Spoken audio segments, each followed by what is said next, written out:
আসসালামু আলাইকুম everyone, welcome back to my channel. আমি আজকের পর্বে বাচ্চাদের জন্য চালের সুজি কিভাবে বাসায় তৈরি করবেন সেই রেসিপিটা শেয়ার করছি।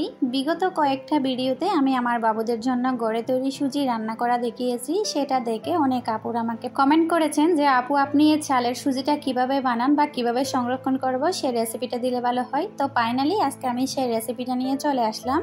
অনেক বেবিরা দেখা যায় বাজারের কেনা সুজি খেলে পেট খারাপ হয়, বমি হয়, হজম হতে চায় না। সেসব বাচ্চাদের জন্য হতে পারে এটা একটা বেস্ট সলিউশন। আমার ভিউয়ার্সদের মধ্যে যাদের বাচ্চাদের বয়স 7 থেকে 5 বছরের মধ্যে অনেক সময় অনেক চিন্তিত হয়ে পড়েন রাতের মধ্যে বাচ্চাদেরকে কি খাবার দেব যেটা একবার খাওয়ালে সারা রাত বাচ্চাদের পেট ভরা থাকবে আর ভালো ঘুম হবে। আশা রাখছি আমার আজকের এই চালের সুজিটা যদি আপনারা একবার বানিয়ে খাওয়ান তাহলে বাচ্চাদের সারা রাত পেট ভরা থাকবে, সারা রাত বাচ্চাদের ভালো ঘুম হবে আর ওয়েট গেইন করতে এই চালের সুজিটা খুবই কার্যকরী। এই চালের সুজিটা আমি 2 রকমের চালের সমন্বয়ে তৈরি করি। এর জন্য চালের সুজিটা খেতে খুবই মজাদার আর ফ্লেভারফুল, বাচ্চারা খুবই ইজিলি খেয়ে নেয়। চলুন তাহলে দেখে নেওয়া যাক এই চালের সুজিটা আমি কিভাবে তৈরি করে থাকি।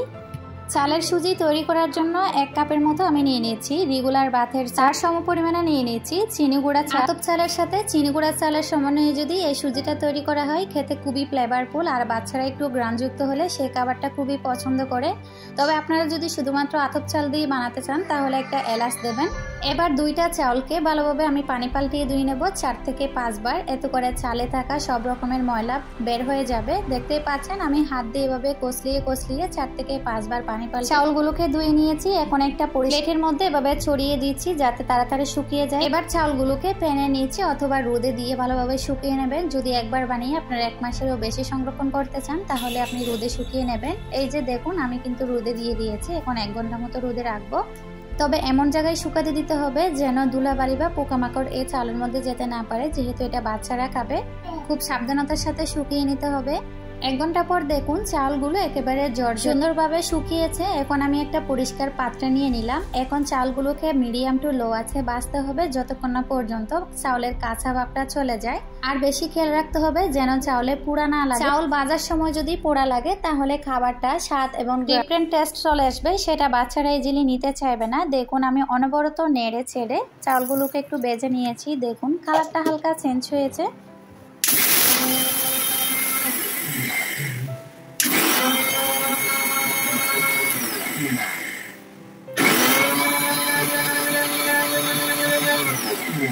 এই যে দেখুন চালগুলো কিন্তু আমার ব্লেন্ড করা হয়ে গিয়েছে। বেশি মিহিও না আবার বেশি একটু দানা দানাও না, একেবারে সুজির মতো পারফেক্টলি বানানো হয়ে গিয়েছে। এই সুজিটা আপনারা একবার বানিয়ে নরমালি সংরক্ষণ করে রাখতে পারবেন এয়ারটাইট বয়াম কিংবা কন্টেনারে রেখে। অবশ্যই কাচের বয়ামে সংরক্ষণ করার চেষ্টা করবেন, 1 মাসেরও বেশি ভালো থাকবে। আর এর বেশি যদি সংরক্ষণ করতে চান তাহলে ফ্রিজের নরমাল চেম্বারে রেখে দেবেন, দীর্ঘদিন ভালো থাকবে।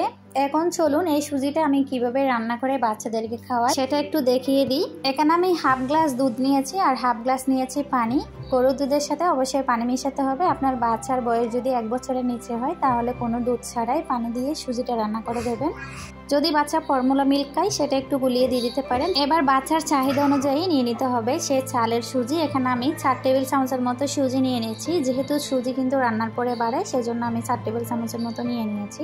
এখনো কিন্তু আমি চুলাটা অন করিনি, অফ রয়েছে। অফ থাকা অবস্থায় দুধের সাথে চালের সুজিটা এভাবে মিলিয়ে নিলে দলা পেকে যায় না রান্না করার সময়। এখন আমি 1 টেবিল চামচের মতো তাল মিষ্টি মিশিয়ে নিলাম। তাল মিষ্টি বাচ্চাদের সর্দি কাশির জন্য অনেক বেশি কার্যকরী।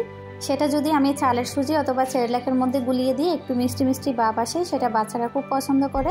এই তো মিডিয়াম টু লো আছে আমি অনবরত নেড়ে ছেড়ে সুজিটা রান্না করে নিয়েছি। আপনাদের বাচ্চার পছন্দ অনুযায়ী গ্রেভি কিংবা শক্ত রেখে আপনারা সুজিটা নামিয়ে নিতে পারেন।